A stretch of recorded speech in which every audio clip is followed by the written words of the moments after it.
बिस्मिल्लाहिर्रहमानिर्रहीम अस्सलाम वालेकुम मेरी यूट्यूब फैमिली किवें हो तुसी सारे।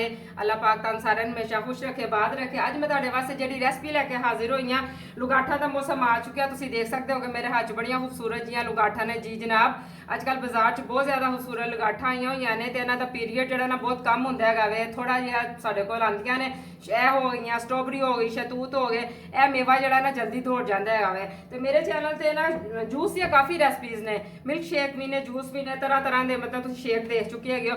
अज मैं जी ड्रिंक लैके हाजिर हुई है असी जो शरबत बनावे मेरे जो शुगर वाले भैन भरा ने ना, क्योंकि तुम सारी मेरी फैमिली हो तो फैमिली के जो सारे लोगों का ना घर वाले सरबराह ख्याल रखना चाहिए वे।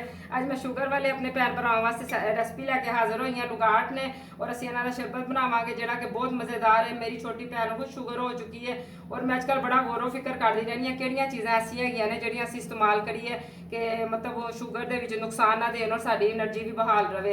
यह लुगाट भी उन्होंने एक फल मैंने मिलिया है जो थोड़ा जिहा मुश्किल छिलिया जाएगा। ये गुठलियां वगैरह होंदियां ने, असीं इंजों छिल के कढ़ लवांगे। यह बर्फ पा दी है मैं पानी के, पानी जो ना बहुत ठंडा लैना है क्योंकि ये आयरन बहुत ज़्यादा होंदा वे। जिस तरह कि असीं सेब नूं कट्टने जल्दी जल्दी काला हो जाता है। देखते हैं ये असीं बर्फ पाई हुई है, यह बर्फ हैगी है।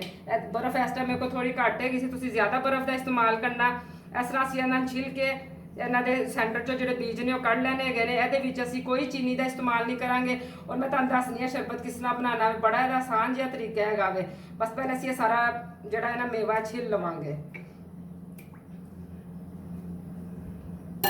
अल्हम्दुलिल्लाह असीं सारा अंदरों मेवा दा कढ़ लिता वे, छिलका सारा है उतर गया वे। किलो फल हैगा सी ते उहदे चों मैं अद्धा किलो जिहड़ा वे ना वो मैं साफ कर लिता हैगा वे। तो तुहानूं पता है गुठलियां का वजन भी बहुत ज़्यादा होंदा। देखो अगर असीं बर्फ पाईए तो तो साडा फल का ओरिजिनल कलर बरकरार रहा वे। एवें तुसीं लुगाट छिलो तो काली हो जाती हैगी है।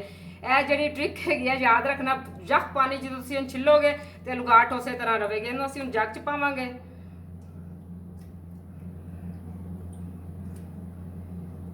क्योंकि असीं शुगर के मरीजों वास्ते बना लगे हैं तो असीं इहदे च कोई चीनी नहीं पानी है। शुगर वाले पेशेंट नूं अक्सर नाल ब्लड प्रेशर का भी मसला होंदा है, लिहाजा असीं इत्थे नमक का भी नहीं इस्तेमाल करना, चीनी का भी नहीं करना।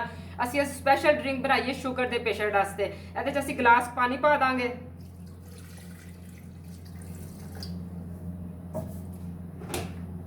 और अच्छी तरह इहनूं असीं ब्लेंड करांगे।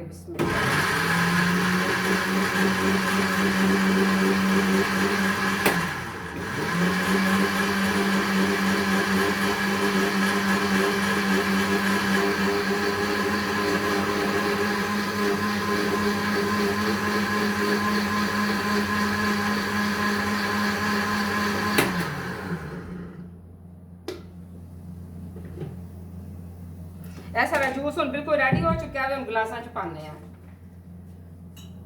क्योंकि बड़ा सॉफ्ट जहा फल है, इन्हें ज्यादा टाइम नहीं लेना है। लेकिन है कि जो असीं बनाना वे ज्यादा टाइम नहीं लगाना।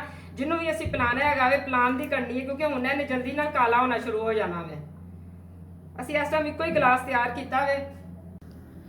अल्हम्दुलिल्लाह तुसीं इहदा कलर देख सकते हो कितना खूबसूरत कलर है। लेकिन है कि असीं हुण पीन च बहुत ज़्यादा जल्दी करनी है। जिहड़े भी असीं पेशेंट वास्ते बनाया वे उन्हें फटाफट पिलान की करनी है क्योंकि शुगर वाला पेशेंट ही कहलांदा वे।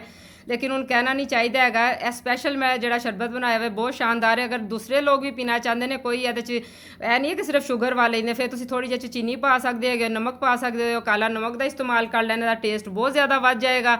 और तुहानूं अगर यह ड्रिंक अच्छी लगी हैगी बना के टेस्ट करना, फिर अपना मैनू फीडबैक जरूर देना। फिर मैं तुहाडे कोल इसी दुआ नाल इजाजत चाहांगी। रब सोना तुहानूं सारिआं नूं मदीने की ज़ियारत करावे। फिर इंशाअल्लाह जल्दी मुलाकात होंदी है नवीं रेसिपी दे नाल। देखो माशाअल्लाह दी लुक फिर तुसीं कोल सानी देखो, यह बहुत ज़्यादा टेस्टी बनदा है। तुसीं ट्राई जरूर करना। फिर अल्लाह हाफिज़।